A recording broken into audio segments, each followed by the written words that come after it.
My name is Loretta Wallace. I'm 72 years old, a retired high school English teacher, and I used to think I understood the stories people told, especially the ones we tell ourselves about love, family, and loyalty. I taught generations of teenagers how to read between the lines, how to look for meaning beneath the words. But nothing prepared me for the story my own son wrote behind my back, one that almost ended with my death. I had always lived a quiet, principled life. After my husband James passed 15 years ago, I downsized to a modest ranch house in Connecticut, filled with books, photographs, and memories. My son Gregory was my only child. A lawyer himself, ambitious and well-spoken, the kind of man who always wore a pressed shirt even on weekends. To outsiders, he was the epitome of a devoted son. But I've come to learn that image is easy to manufacture when your audience isn't conscious. 3 months ago, I was in a car accident. Broad daylight, icy roads, a teenager speeding through a red light. I survived, but barely. My pelvis shattered, ribs broken, and my brain swollen just enough to place me in a medically induced coma. The doctor said I had a good chance of recovery, that with time and therapy, I'd walk again and regain full mental faculties. But I wasn't awake to hear that. Gregory was. He told the hospital I would never recover, that I wouldn't want to live like this. He used his authority as my healthcare proxy to sign a DNR. And just like that, my life was one decision away from ending. What he didn't know, what he never bothered to find out, was that I had made other plans. Quietly, carefully. I had rewritten my living will the year prior, and I had placed it in the hands of someone I trusted far more than my own flesh and blood, my longtime attorney, Nora Kaplan. This is the story of how I came back from the edge, not just of death, but of betrayal, and how I turned the same precision that once graded essays into a weapon that changed everything. Before the accident, my life was quiet, peaceful in a way that only age and 1,000 little compromises can bring. I spent my mornings in the sunroom, the one James built with his own hands the year before he died. The light came through the windows in thick golden sheets, and I'd sit in my reading chair with a cup of Earl Grey, doing the crossword in pen. At 72, I'd long made peace with the solitude of widowhood. It wasn't lonely. Not really. I had my books, my garden, and the occasional phone call from Gregory, which, when it came, always arrived with the mechanical warmth of obligation. Gregory had grown into a man who lived in bullet points and efficiency reports. He called me mother instead of mom, and I was never sure if it was a holdover from the elite prep school I scrimped and saved to send him to, or just a way of keeping me at arm's length. His life in New York was full of deadlines, firm meetings, and a wife named Jillian who called me Loretta, with the clipped politeness of someone who thought I had long overstayed my purpose. They had 2 boys, my grandsons, Maxwell and Colin. Sweet boys in theory. I sent them cards on their birthdays, checks at Christmas, and books I thought they might like. I never heard back.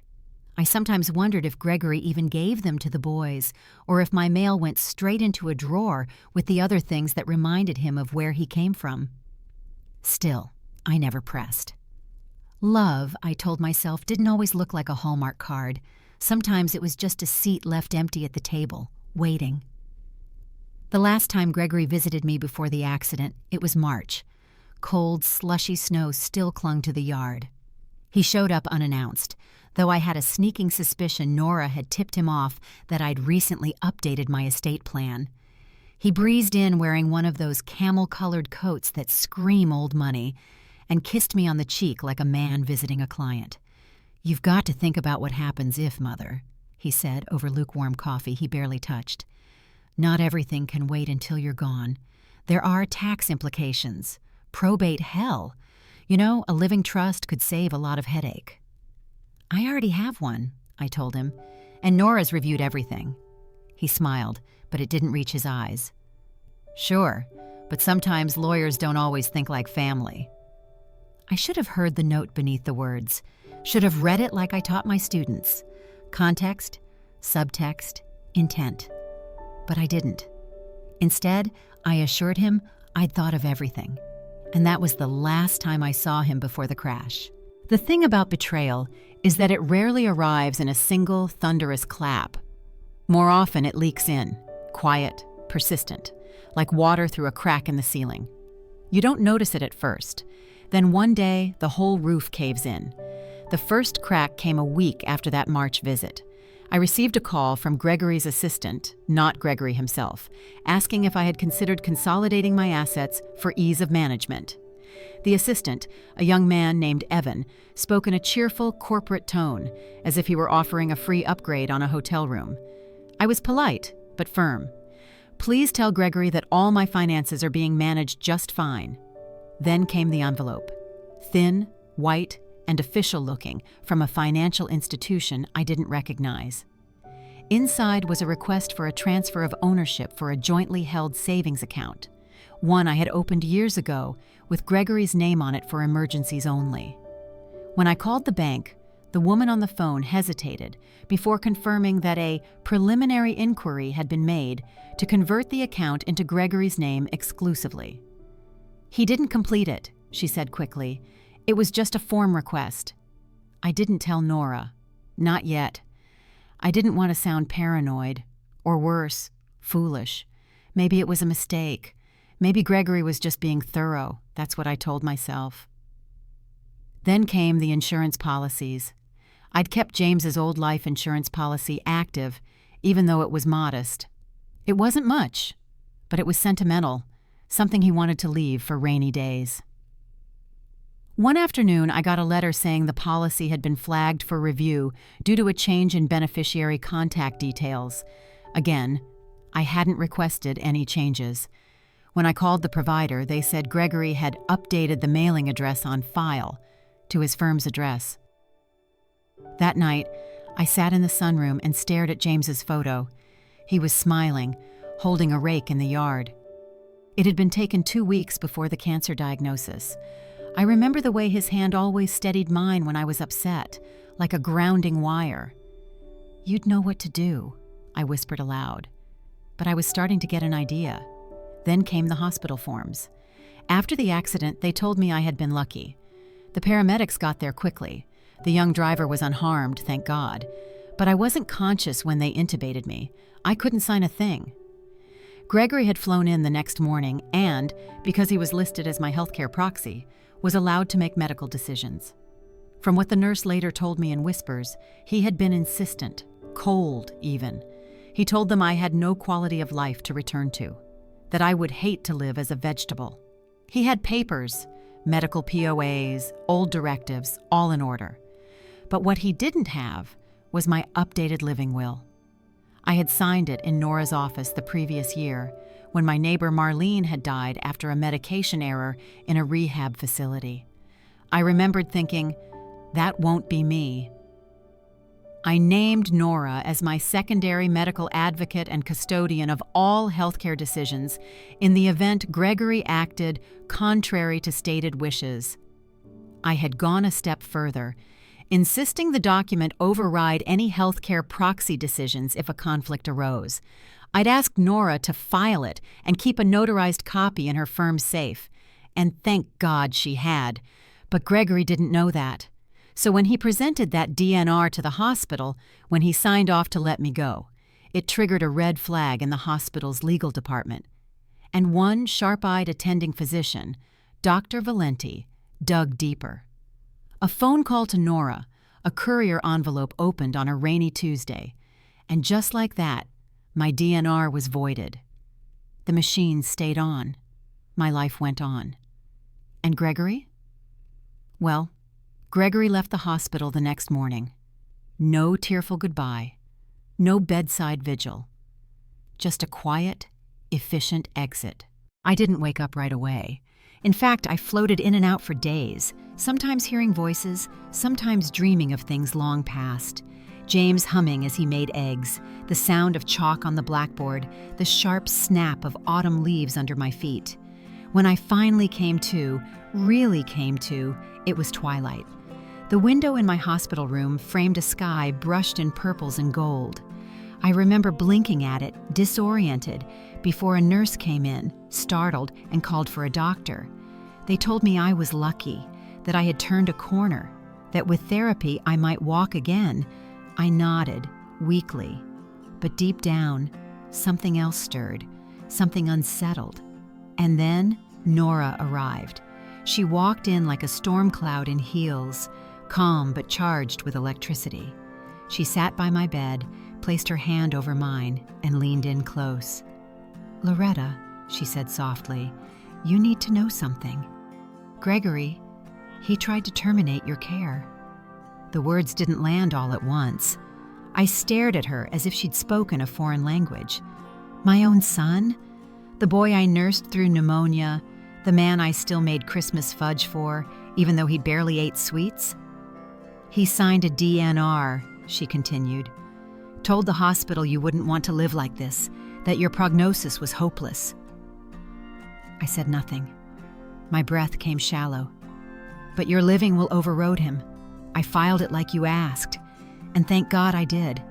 Because, Loretta, they were preparing to disconnect you." My hand trembled in hers. I felt something inside me give way, not like a branch breaking, but like a lock turning, the kind of sound you don't forget. Later that evening, after Nora left and the morphine dulled the sharper edges of betrayal, the nurse returned with a tablet. "You had a visitor last week," she said hesitantly. "Your son. He left this with the front desk, said it was important."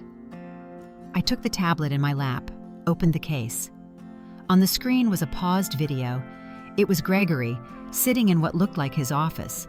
He looked crisp, composed, and eerily unemotional. "Mother," he began, "I hope this message finds you at peace." I froze. Given your condition and the circumstances, I've taken the liberty of beginning certain estate processes. I've spoken with probate attorneys and made arrangements for the transition of your property and assets. I want to assure you that everything is being handled responsibly. Jillian and the boys will be cared for. He folded his hands, and for a brief second, the mask slipped, just slightly. "I know this isn't easy, but I think it's what's best." He ended with a nod. Not "I love you," not "I'm sorry," just administration. I stared at the screen long after it went black. And then, slowly, my hand reached up and closed the tablet. He had written my ending for me, but I wasn't done yet. Recovery was not graceful.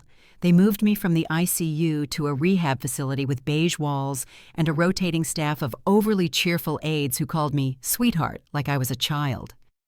The room smelled faintly of disinfectant and artificial lemon. My meals came on plastic trays, always lukewarm, and always with a limp sprig of parsley perched on top like it was supposed to make the Jell-O feel dignified. The nights were the worst, too quiet. The kind of quiet that pressed against your ears and made your thoughts roar louder. I couldn't sleep. The pain was constant, not just in my bones, but in the place where trust used to live. I had tubes running from my arms, a catheter, bandages across my ribs and hips. But nothing hurt as much as the thought that my son, had tried to make a decision that would have ended me. I couldn't stop thinking about it. The fact that while I was lying unconscious, fighting to stay alive, Gregory had been preparing to bury me, not with a eulogy or a prayer, but with a signature. That kind of betrayal doesn't hit all at once. It comes in waves. Sometimes I'd feel nothing, just a foggy numbness. Other times, it hit like a punch to the chest. I'd see his face in my dreams, calm, calculated, that smooth voice he used in courtrooms and family dinners alike, and I'd wake up breathless, clawing at the thin hospital blanket. Every morning, I was wheeled to physical therapy, where a woman named Tasha tried to help me relearn the basics. How to sit, how to pivot, how to shift weight onto legs that had forgotten what purpose they served. She was kind, endlessly patient, and far too optimistic for someone who saw so much slow failure. I knew she meant well, but there were mornings I wanted to scream when she said, "You're doing great, Loretta," after I managed to lift my heel an inch off the floor. I wasn't doing great. I was broken, and not just physically. I stopped asking if Gregory had called. The nurses didn't mention him. At first I thought maybe he was busy. Then I realized he was simply done. I had been a transaction that didn't go through, a contract that failed to close, and when the paperwork didn't kill me, he simply moved on. 3 weeks after I woke up, Dr. Valenti, the attending physician who had questioned Gregory's DNR, came to visit. He had kind eyes, the kind that made you feel like someone saw the whole of you, not just your chart. He told me I had come close, too close. That if Nora hadn't delivered my living will in time, the nurses would have followed Gregory's instructions. "You were lucky," he said softly, standing at the foot of my bed. "Lucky," I echoed, the word bitter on my tongue. "Is that what we're calling it now?" He hesitated. "I don't mean to pry, but do you plan to speak to your son?" I looked at him, and something inside me turned to ice. "Not unless he's the one in the coma next time." He didn't laugh, just gave me a long, sad nod and left me to my silence. That night, I finally watched the video again. Gregory, sitting in his office, framed by expensive bookshelves he probably never read. His voice calm, his face composed. "I've taken the liberty of initiating certain estate steps," he said, as if I were already dead, as if my life was something to administrate. He said it was, what's best? What was best? For whom? I closed the tablet and stared at the ceiling. Somewhere inside me, something hard and cold was beginning to form. I didn't yet have a name for it, but it wasn't forgiveness. It was resolve. It's strange how the mind clings to certain moments, not the obvious ones, but the ones buried beneath layers of years and silence. As I lay in that hospital bed, half rebuilt and half hollowed, a memory rose so vividly that I could smell the snow and the damp corduroy coat I wore the day it happened. Winter, 1996. Gregory was 22, a senior at Columbia, and clinging to his spot by the frayed edges. His father had been gone just 2 years, and though I wore James's absence like an old bruise, I had learned how to live around it. I kept the house warm, kept dinner on the table, and kept believing that my son was going to make it, all the way to the life we'd dreamed for him. Then the phone call came. "Mom," Gregory said, his voice thin with shame. "They're cutting my financial aid. My GPA dipped too far last term." I sat down, heart thudding. "Why didn't you tell me sooner?" "I thought I could pull it up before it triggered. I tried. But I need $4,000 for spring tuition. Loans won't clear in time." $4,000. I could have laughed if it didn't already feel like my lungs were collapsing. We had maybe $700 in the checking account. The rest of our money, James's pension, was locked in an annuity we couldn't touch without a penalty. I had just written a check for the furnace repair. There was no margin left, only grit. But I told him, "I'll figure it out." And I did. That very night, after washing dishes with cracked knuckles and swallowing back the scream forming in my throat, I made a pot of coffee and sat down with the classifieds. I circled jobs until my fingers were black with ink. My eyes stung, but I found something. Evening circulation clerk, Ridgebrook Library, $9 HR, flexible evenings. By the end of the week, I was training, Monday through Thursday, plus every other Saturday. After teaching all day at Ridgebrook High, I drove across town in the dark to scan barcodes and reshelve books. My back ached, my knees throbbed, and some nights I could barely keep my eyes open. I didn't tell Gregory. I didn't tell anyone. Not my coworkers, not the principal, not my neighbor Janice, who always asked why I never joined Bridge Club anymore. I wore the same old coat and smiled through the fatigue. Because that's what mothers do. We don't show the cost. We just pay it. By February, I had saved enough, every tip from subbing lunch duty, Every dollar from the library, every Sunday skipped at the diner.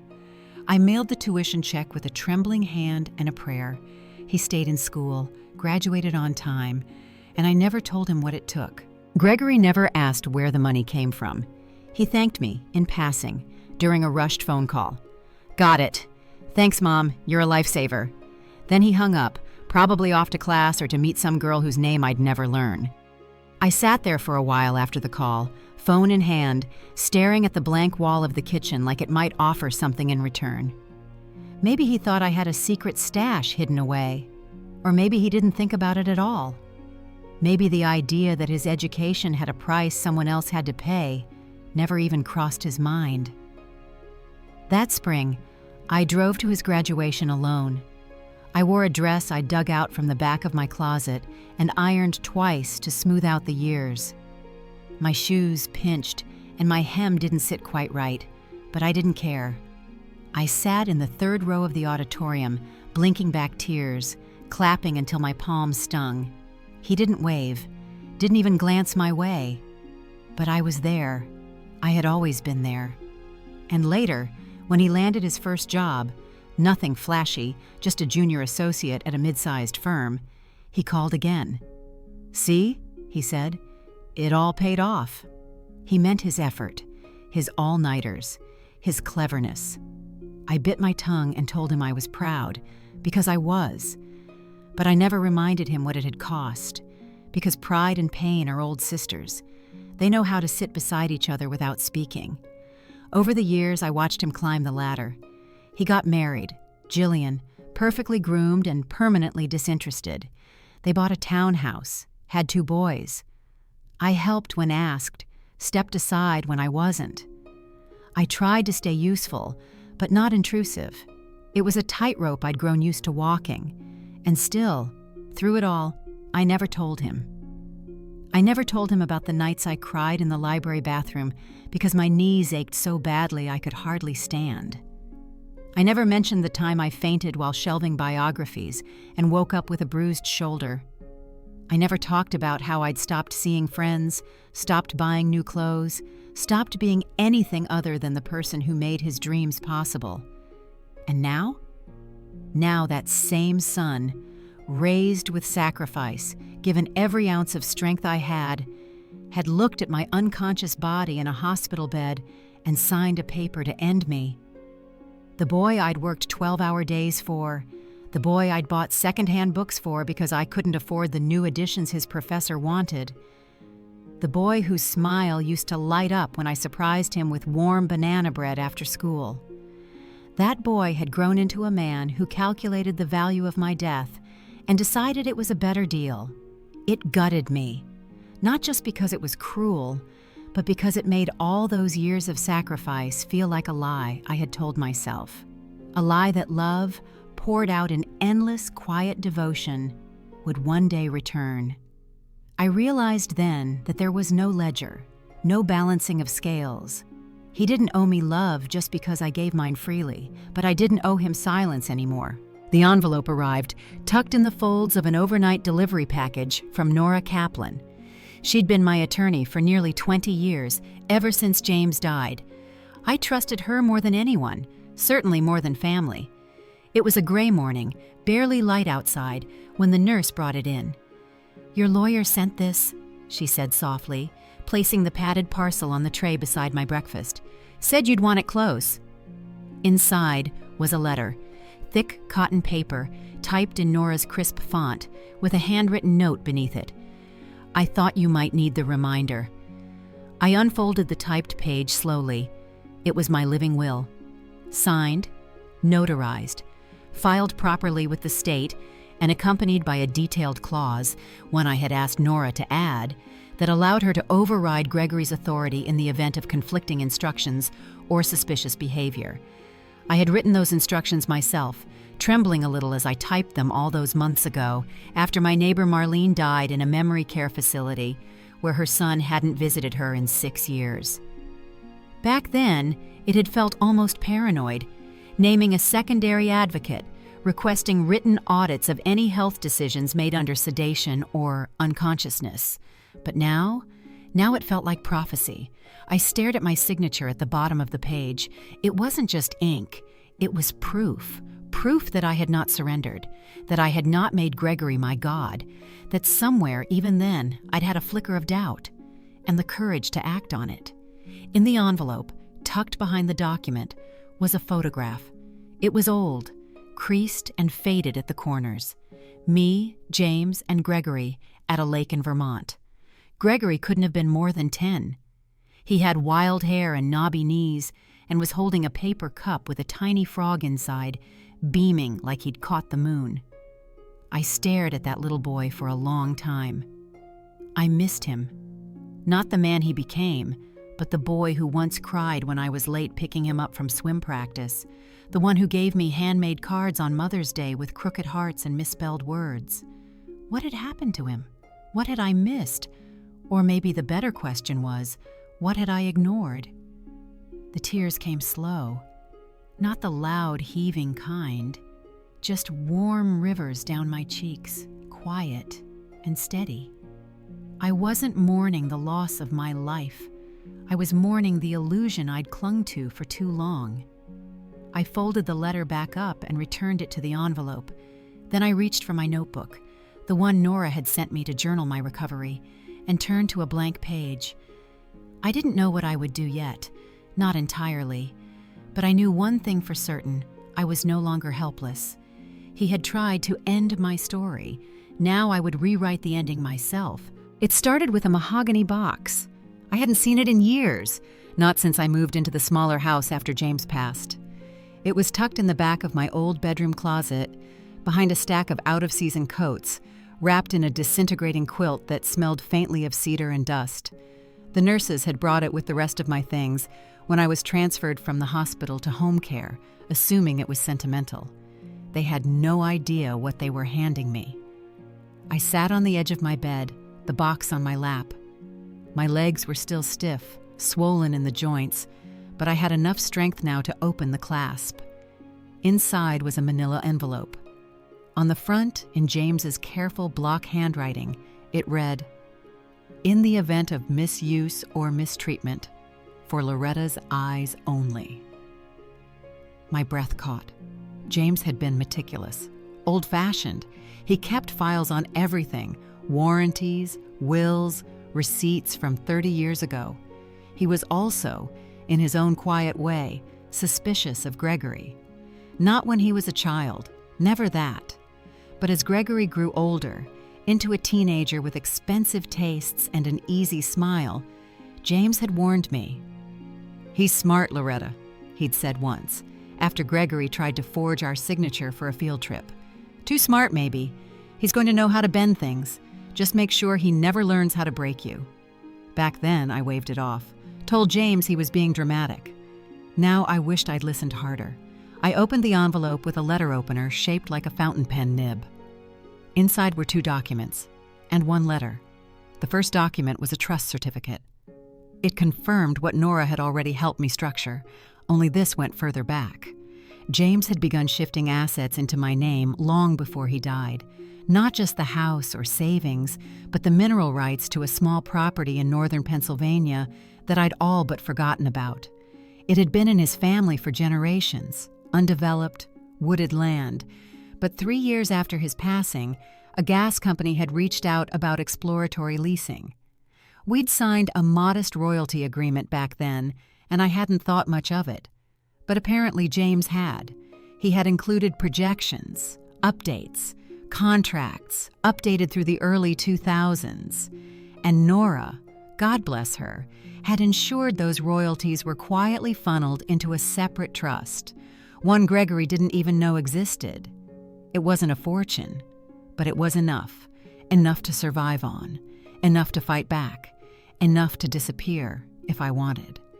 The second document was a signed, notarized memo that designated that the trust was not to be dispersed upon death, but rather upon betrayal. James's language was exact. Should Loretta face coercion, manipulation, or neglect by any direct heir, said trust is to be activated for her exclusive use, shielded from probate. I stared at the words so long they began to blur. And then I opened the letter. Loretta, if you're reading this, then something's gone wrong. And I hate that I'm not there with you to talk through it like we always did. But I know you. You'd never open this unless you had no other choice. So I'll say what I've been too cautious, too gentle, to say aloud all these years. I'm worried about our boy. He was a beautiful child. Do you remember how he used to follow you around the garden, asking about every flower like each one held a secret? You gave him your heart. I gave him structure. We both tried to give him the world. But somewhere along the line, he started to believe it owed him something. That concern became a knot in my chest I never could shake. Don't misunderstand me. I love him. I always will. But I also see what he's becoming, Loretta. The smoothness in how he lies. The way he talks over you when money is involved. He was only 17 when I started putting protections in place. You told me I was being paranoid. Maybe I was. But I couldn't shake the feeling that if he ever had to choose between our best interest and his own, he'd pick himself. So I took steps. The trust is yours. It always was. It's not a reward. It's a lifeline. You spent your whole life giving. To me, to Gregory, to your students. This is something that gives back to you. Use it however you need to. Whether that means living out your days somewhere far from this mess, or using it to remind our son that his mother is no one's victim. That's your call, but don't let him shame you. Don't let him talk circles around you like he does. You're the strongest person I've ever known. Don't you forget that. I love you always, James. Ta-da.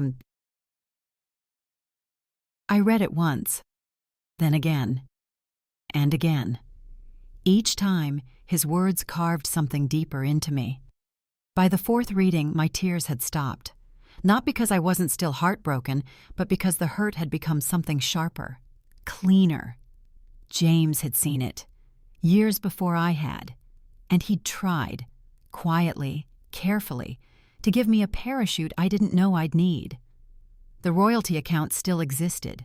Nora had kept it active, filed properly under a secondary trust name, and the money had grown, quietly collecting interest, untouched for nearly 2 decades. It was protected, too, because Nora had, at my request, included a clause in my will that redirected all support to that trust if my living will was contested or ignored. Gregory, in his arrogance, hadn't just failed to check the latest paperwork. He'd triggered the activation of my safeguards the moment he tried to play God. He had no idea what he'd walked into. For the first time since the accident, I felt something warm flicker inside me. Not rage, not grief, power. Not the kind that shouts, the kind that watches, waits, and moves in silence. Gregory had planned to bury me, but James had handed me a spade. Now it was my turn to dig. I didn't tell Nora my full plan right away. I wasn't even sure I had one. Not yet. But I knew I needed information, complete, detailed, and current. And if Gregory had taught me anything, it was how to weaponize preparation. So I started with the trust. Nora confirmed it was still active, protected under a revocable structure with a durable financial clause, one that transferred authority directly to me the moment a conflict of interest was legally established between myself and my heir. Gregory's attempt to terminate my care without consulting the full living will? That was all the conflict the courts would need. She filed the clause under review, and within 48 hours, I had full, irrevocable control of every dollar. Step 1, complete. Step 2, the accounts. With Nora's help, I moved all liquid funds out of any joint accounts Gregory had access to. The savings account he'd once been listed on, for emergencies, he used to say, was cleared and closed. My name remained on a new account under the trust's name, which Nora managed through her firm's private custodian services. It was secure, invisible to Gregory's reach. The pension James left behind? Reallocated. The royalty deposits? Redirected. Even my modest retirement account from the school district was restructured with a transfer on death clause that bypassed probate entirely. Gregory would see nothing coming. Not a warning, not a whisper. Next came the property. My home was small, paid off, and unremarkable from the outside. Gregory had assumed, wrongly, that he would inherit it as part of my estate. What he didn't know was that 6 months before the accident, I had transferred the deed into the trust's name. The house was no longer part of the estate. It was an asset I could liquidate, lease, or shield from inheritance entirely. He had no legal right to it. Not anymore. And then there was the power of attorney.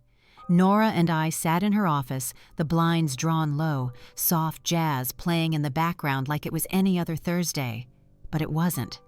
I signed the document slowly, my hand still shaky from nerve damage, but steady enough to imprint the kind of vengeance only paperwork can hold. "I've also prepared a rescission," she said, sliding over a second file. It was a formal document removing Gregory as my healthcare proxy, effective immediately. "Who do you want listed instead?" she asked. I didn't hesitate. "You." Nora blinked. "Me?" "You're the only one who didn't try to kill me this year," I said, and she laughed, a sharp, startled sound that broke the tension in the room. She signed without question. Finally, we composed the letter. It wasn't a threat. I didn't believe in threats. It was a quiet notification, professionally written, legally sound, informing Gregory that, due to recent medical decisions made without proper authority, and due to violations of the healthcare proxy agreement, he had been removed from all legal and fiduciary positions related to my care and estate. It would be sent by courier. No email, no warning, just an envelope, heavy, unmistakable. The kind of envelope that shifts gravity when it hits your desk. I left Nora's office that day with my cane in one hand and the faintest smile curling at the corner of my mouth. The pieces were set. Now I just had to wait. The day it happened was quiet. There was no dramatic music, no trembling hands, no dramatic confrontation. Just the shuffle of mail in a Manhattan office and a manila envelope dropped onto Gregory's desk by a junior intern who didn't even glance at the return label. He didn't open it right away. That's what Nora's courier told her later. He left it there, unopened, for nearly an hour, probably assuming it was routine. A contract, a settlement form, something boring. He had no idea he was holding the weight of his own undoing. The letter was precise. 2 pages. The first outlined in clinical legalese the formal termination of his power of attorney and all fiduciary responsibilities, effective immediately. The second was the audit trail, a detailed timeline of every protective clause, trust modification, and activation that had legally removed him from my estate, retroactively and with finality. It wasn't a warning, it was a confirmation. And once he opened it, the damage had already been done. By then, I'd already contacted the banks, the brokerage accounts, the title company holding the trust deed for my house. Everything had been moved, locked, converted. Even the modest family heirlooms, my mother's wedding ring, James's pocket watch, had been placed in a private vault. Gregory had nothing left to sign, no power to wield, no narrative to twist. And that's what must have unnerved him most, that it hadn't come with a fight, that I hadn't raged or wept or begged. I had simply acted. I imagine he sat there in his leather chair, jaw tightening with each sentence. Maybe he called Jillian, maybe he didn't. Maybe he swore. Maybe he sat in silence, realizing for the first time that I wasn't the woman he'd written off. I was the woman who had outmaneuvered him. Later that afternoon, he called. The home phone, not my cell. I didn't answer. He didn't leave a voicemail. A few hours later, Nora texted me. Received confirmation of delivery. No further action needed unless he responds legally, which he won't. He has no standing anymore. I stared at the message for a long time, then put the phone down. Outside, the wind had picked up. My bird feeder swayed slightly on its hook. Somewhere a dog barked. Nothing else changed. But inside me, everything had. He had tried to end me with a signature, and I had ended his grip on my life with the same. The trap hadn't been loud.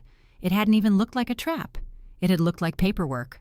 It began with a single declined charge, not a dramatic one, just a $14.95 subscription renewal for some cloud storage service Gregory used for work, the kind of thing that usually flew under the radar. But his firm's accounts payable team flagged it, sent a polite internal note. "Please verify payment method. Card declined." He shrugged it off, swiped another card, declined again.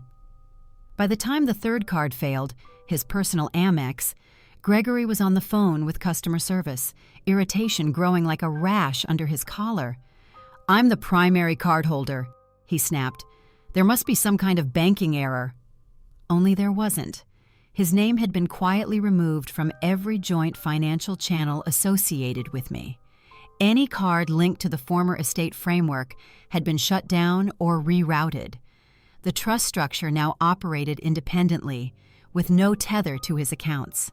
The financial web that had once connected us, his unspoken lifeline, had been quietly cut. He didn't know it yet, but this was only the beginning. Later that afternoon, his firm's receptionist buzzed him with an odd message. "Gregory, there's a woman here. Says she's from the leasing office? Something about an income verification problem." "What?" he barked. "What leasing office?"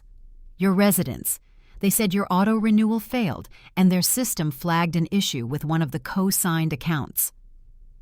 Gregory's apartment, sleek, modern, overpriced, had been originally co-signed by me after James's passing, when Gregory's firm was still paying him peanuts. I'd agreed foolishly to help him secure it, under the promise that he'd refinance it solo in a year.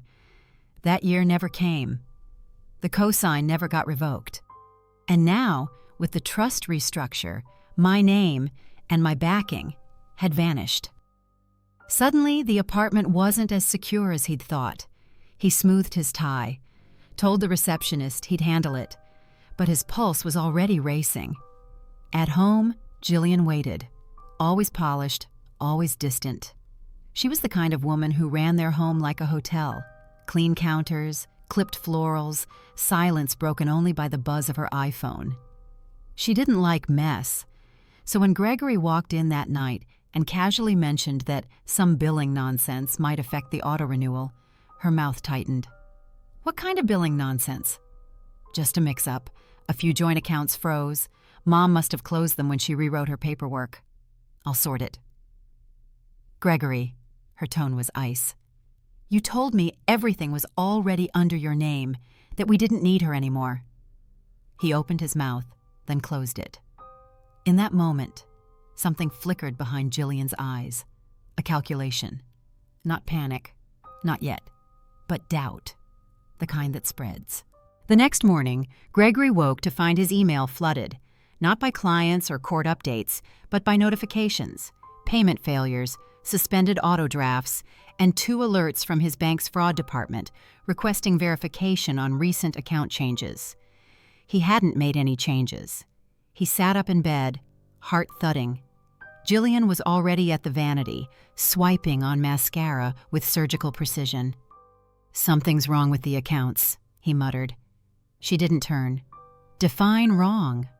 "They're not accessible. My business card failed again, and now the bank's locking my access for security mismatches." She paused, brush midair. "Is this about your mother?" Gregory rubbed his temple. "No. Yes, I don't know.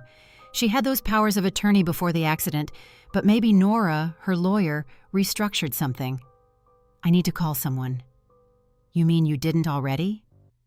This time she did turn, mascara wand still in hand.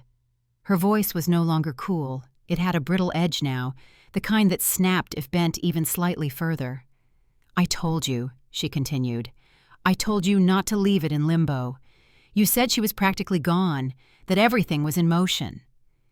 He stared at her, at the expensive robe, the carefully arranged hair, and saw it for what it was. A costume. The trappings of a life built on someone else's foundation. "I had it under control," he muttered, reaching for his phone. But he didn't. And they both knew it. The next blow came mid-morning. Gregory's firm, flush with cases built on reputation, had a strict internal policy about financial disclosures.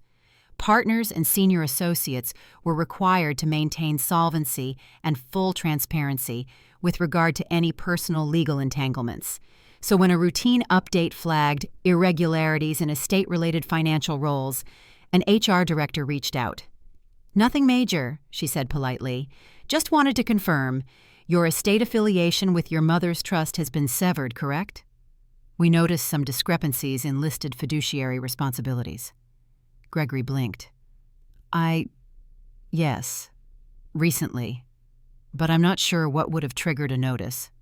She gave a neutral smile. "Probably just automated reports.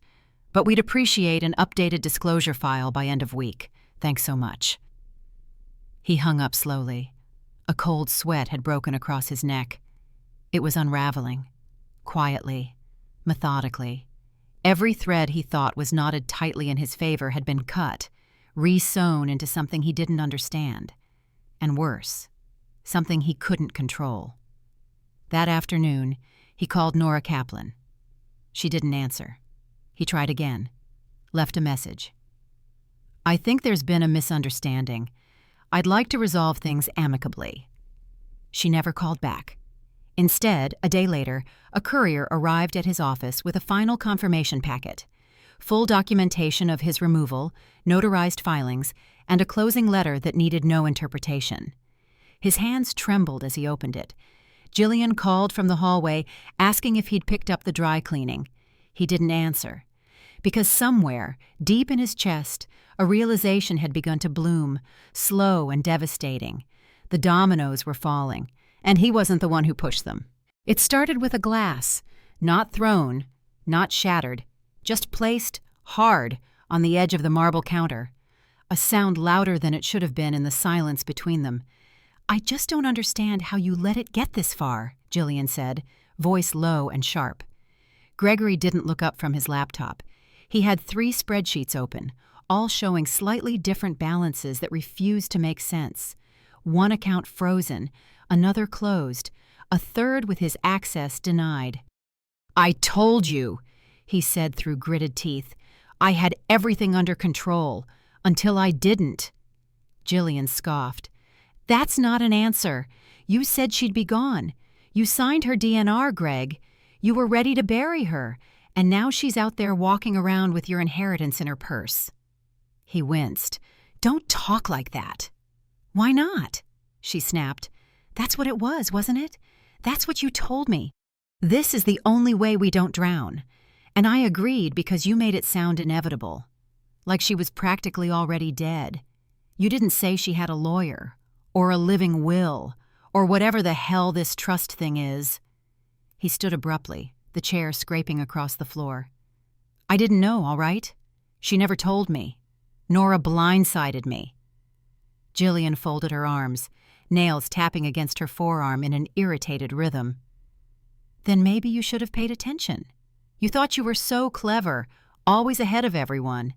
But you didn't even bother to read the most important document in the room." He narrowed his eyes. "What does that mean?" "It means," she said, stepping closer, "that you gambled everything on your mother staying silent, passive, the sweet little widow who makes casseroles and dies quietly in her sleep. You never imagined she'd fight back. And now we're standing in the rubble of your miscalculation." He stared at her, mouth half open, but nothing came out. Jillian turned, grabbed her coat, and slung her designer purse over her shoulder. "I'm going to my sister's. Don't call unless it's to say we're solvent again." "Wait, what?" he asked, stunned. "You're leaving?" She paused in the doorway. "Gregory, I married a man who promised me security. Power, not an estate scandal and frozen cards." She didn't slam the door. She didn't have to. The click was final enough. Left alone, Gregory sank back into his chair, breathing hard. The apartment felt colder without her presence, sterile in a way he hadn't noticed before. The hum of the refrigerator seemed louder, almost accusatory. He looked around the space, paid for by someone else's kindness, maintained on the illusion of inevitability, and felt the first real sting of consequence. He'd made a bet, on death, on silence, and he had lost both. He didn't sleep that night, not out of guilt. Gregory didn't operate that way. Guilt was for people who believed they'd done something wrong. He still believed, on some level, that what he'd tried to do had made sense, that he'd acted practically, that someone had to. But fear? Fear crept in like a draft through a cracked window. He sat at the kitchen table, staring at his phone screen, rereading Nora Kaplan's name in his call log. Still no return call, no email, not even a form reply. It was worse than a no. It was erasure, like he didn't exist in that world anymore. He scrolled through his contacts, paused on his accountant's name, then moved past it. What was there to say? That the trust was gone? That the accounts were closed? That his mother had executed a full legal reversal without so much as warning him with a phone call? That she'd beaten him? The thought settled heavy in his stomach. He opened the shared family calendar, still populated with reminders from Jillian. Soccer practice, brunch with her sister, school payment deadlines, each one now a ticking clock tied to a financial tap that had been turned off. At 2:07 a.m., the first email from his firm's compliance team arrived. Subject line, review. Request, estate disclosure confirmation. The body was short, sterile. Please upload current documentation confirming disassociation from the Wallace estate. This is required by end of week to maintain partnership track status. The message might as well have been a blade. Partnership track. The golden ring he'd chased for 12 years. The very thing that had made his mother's inheritance feel expendable. With partnership, he would have had power, security, respect. With her estate, a cushion, a legacy. Now he had neither. He stared at the screen until his vision blurred. At 8:43 a.m., his phone finally rang. Caller ID. Mom. Home. He froze. It rang 3 times, then 4. He couldn't pick it up. And then, just before the 5th ring, it stopped. No voicemail. Just silence. He called back immediately, chest tight. The line rang once, then hit a message. This number is no longer accepting calls. He stared at the phone for a long time, not because he didn't understand, but because he did. That wasn't a mistake. That was the message. A few hours later, he opened the door to find his younger son, Colin, standing there with his backpack half-zipped and his favorite toy truck in hand. Behind him stood Jillian's sister, arms crossed, lips tight. She asked me to drop him off, she said flatly. Said you could use some bonding time. Gregory blinked. Wait, what? Where's Jillian? Spa, Westchester, maybe longer. The door shut before he could ask another question. He looked down at Colin, who smiled and asked, Can I have pancakes? Gregory stood there, paralyzed, not because he didn't know how to make them, but because, for the first time, he realized no one else was coming. No more financial cushions, no more safety nets, no wife to smooth things over, no mother to write the check, just him. And the silence left behind. It took another week for the final shoe to drop. Gregory clung to the edges, called in favors, tapped old contacts, even tried appealing to Nora through a vaguely worded email full of regret and misunderstandings. No response. Then came the foreclosure notice. The apartment, once secured by my cosign, once insulated by the illusion of permanence, had slipped through the cracks the moment the trust reclaimed its interest. Gregory had never followed through on transferring the lease fully to his name. Now, without proof of income or family backing, the property management company saw risk, legal risk, financial risk. They sent a 60-day termination notice. It was generous, but final. He tried calling Jillian. Straight to voicemail. He called again, left a message, then a second, then a third. No reply. He finally emailed her. Subject: We need to talk. No response.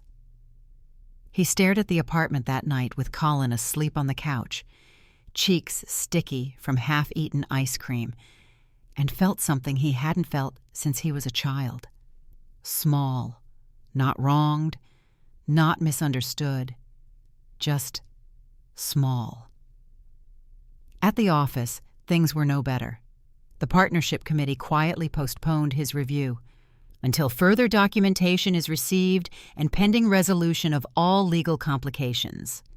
His team was reassigned, clients diverted. No one said it outright, but the implication was clear: damaged goods. By Thursday, his assistant knocked gently on the door, handed him an envelope, and avoided his eyes. "I'm sorry," she said. It was from HR, mandatory administrative leave. He sat alone in his office for 2 hours, staring at the skyline, wondering when exactly the floor had fallen away. That evening, he walked home. No cab, no Uber, just the sound of his shoes hitting pavement that used to feel like it belonged to him. The doorman didn't greet him. Someone else's name was already being discussed for the unit. He passed 2 real estate agents taking measurements. He didn't ask questions. He already knew. He opened the door to find Colin sitting in the middle of the living room floor, building something with Legos. The apartment was quiet, dim, stripped of all warmth. His son looked up and said, "I saved you the blue ones." Gregory nodded, walked over, and sat beside him. They built in silence. He thought about calling me. One last time, just to explain, not to beg, not even to apologize, because that would mean admitting he understood what he'd done. But he didn't dial, because deep down he knew. There was nothing left to say.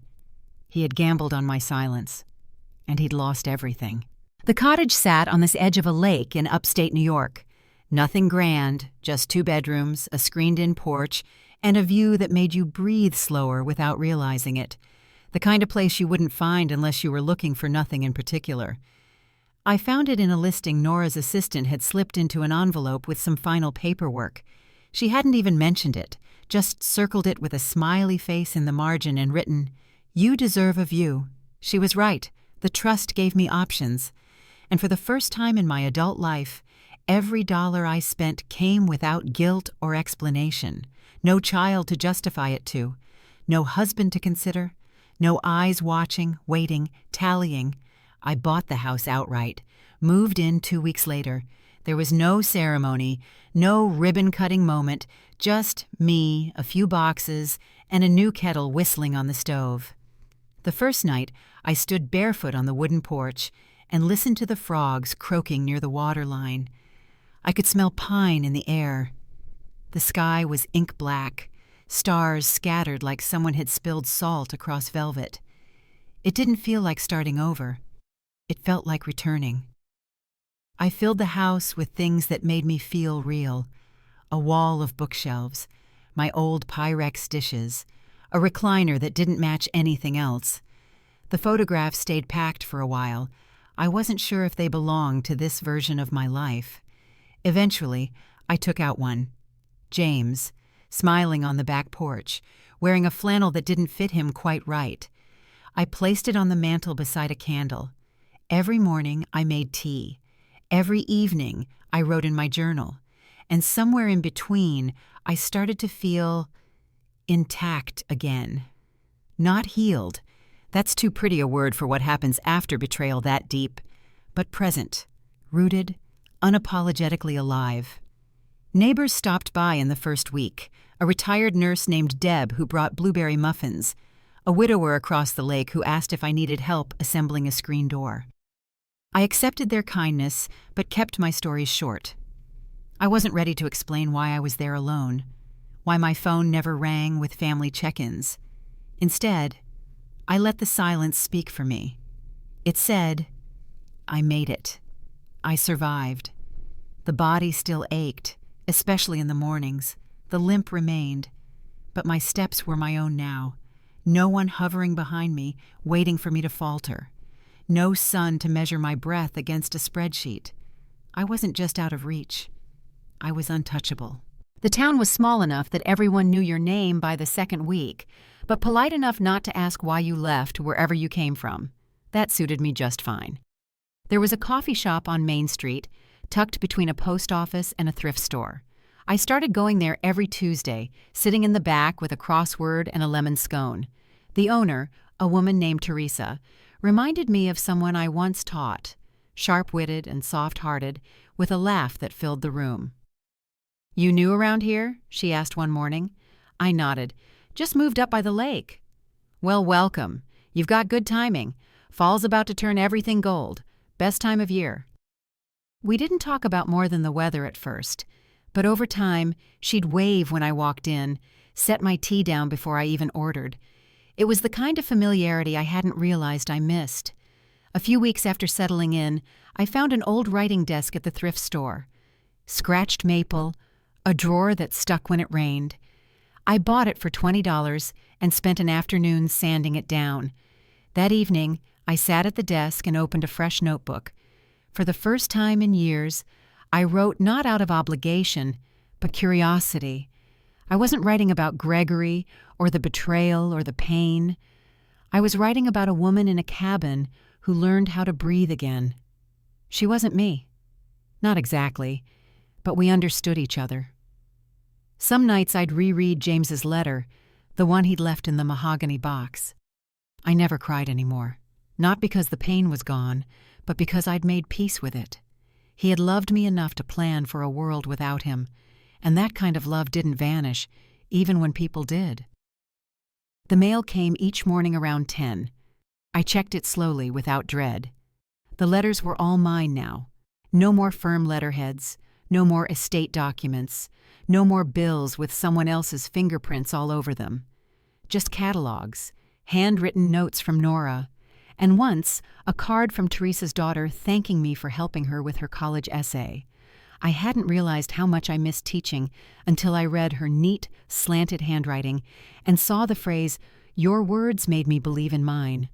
I kept that card, framed it, and one afternoon I drove into town and asked Teresa if anyone in the area ever needed help with writing. High school kids, job applicants, people starting over. By the end of the month, I had 3 regulars and a quiet room at the library, reserved every Thursday for walk-ins. The woman who nearly died because her own son wanted her gone was now helping strangers find their voice.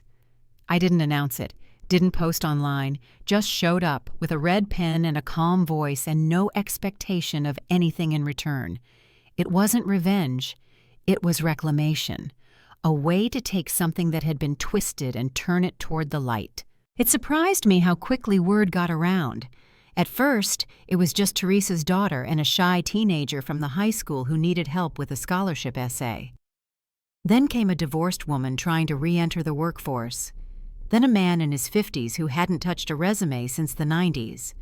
They all came with papers in hand and embarrassment in their eyes, like asking for help was something shameful. I knew that feeling well, so I didn't offer judgment.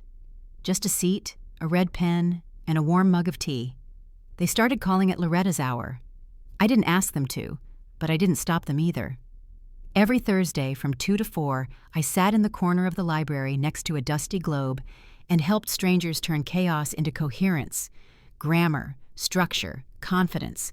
Somehow it all wove together. I wasn't just fixing their sentences, I was helping them find shape again.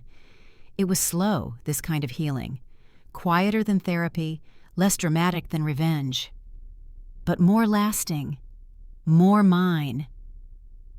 One afternoon, a woman about my age showed up with shaking hands and a trembling voice.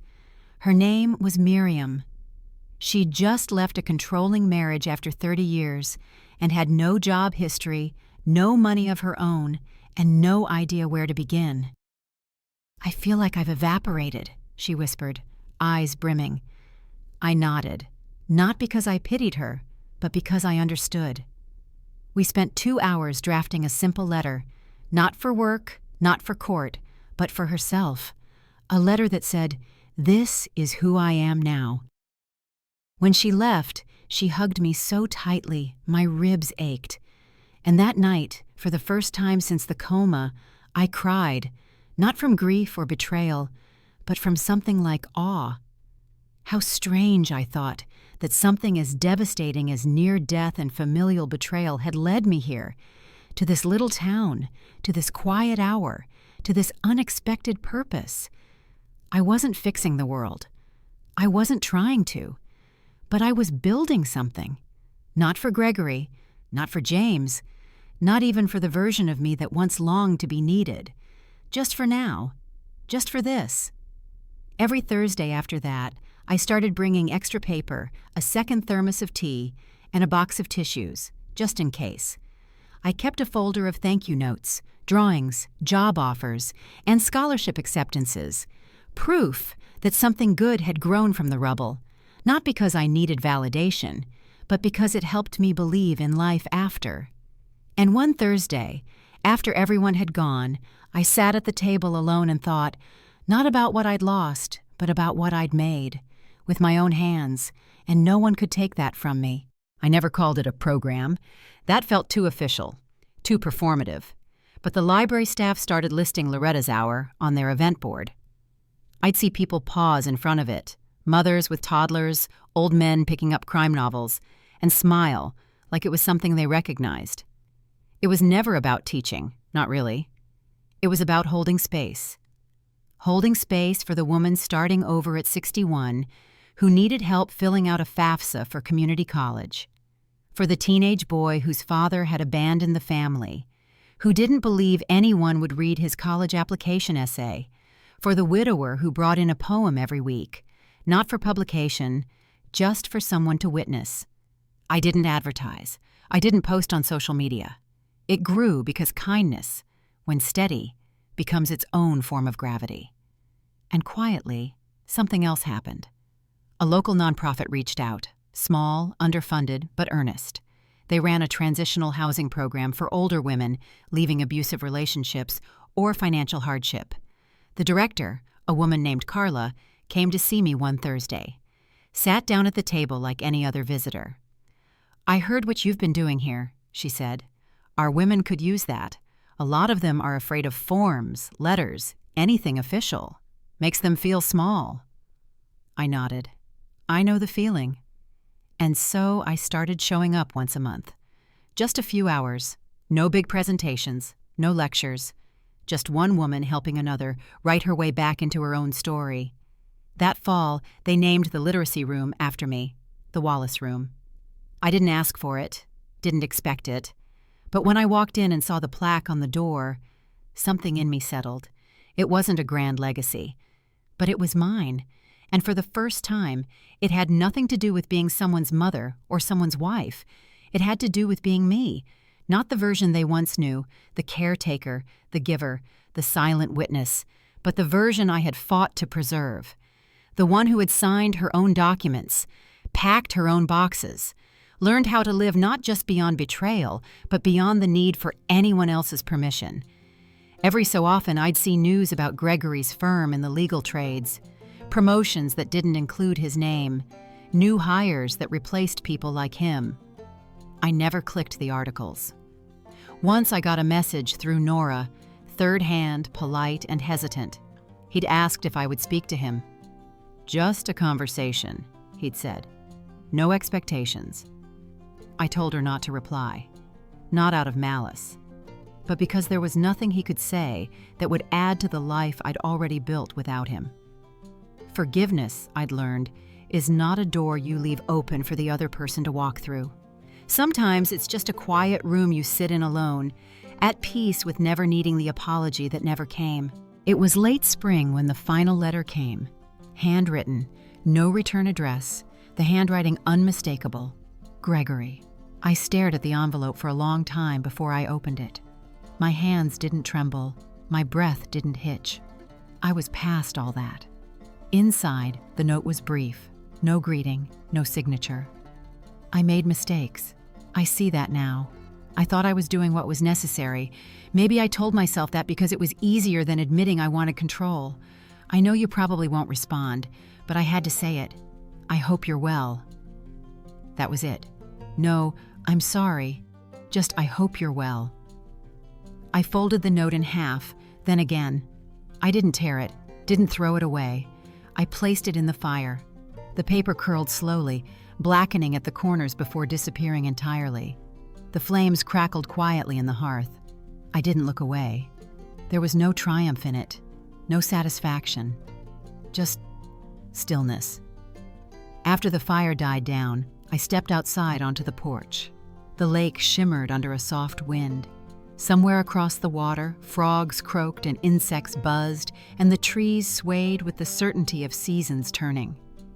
I sat on the old rocker I'd found at a flea market and sipped my tea. No one knew what had nearly happened. No one in this town had any idea that I had once been signed off like an asset to be liquidated. No one looked at me like a ghost that narrowly escaped her grave. To them, I was just Loretta, the lady who helped with resumes, who made lemon bars for town hall potlucks, who walked with a cane but stood straight. That was enough. More than enough. Inside, my house was filled with the things I had chosen: warm lights, handwritten notes from women I'd helped, the worn spine of my husband's favorite novel. On the mantel, James's photo smiled back at me, quietly proud. This was not the life I had imagined for myself, but it was the life I had earned, not through survival alone, but through reclaiming. Through every paper filed, every step taken, every voice I'd helped lift. They say vengeance is a dish best served cold, but I never wanted vengeance. What I wanted was this: peace, space, dignity. And now, every breath I took was mine, every choice mine, every tomorrow free of fear. My name is Loretta Wallace. I am 72 years old, and I am no longer waiting to be saved.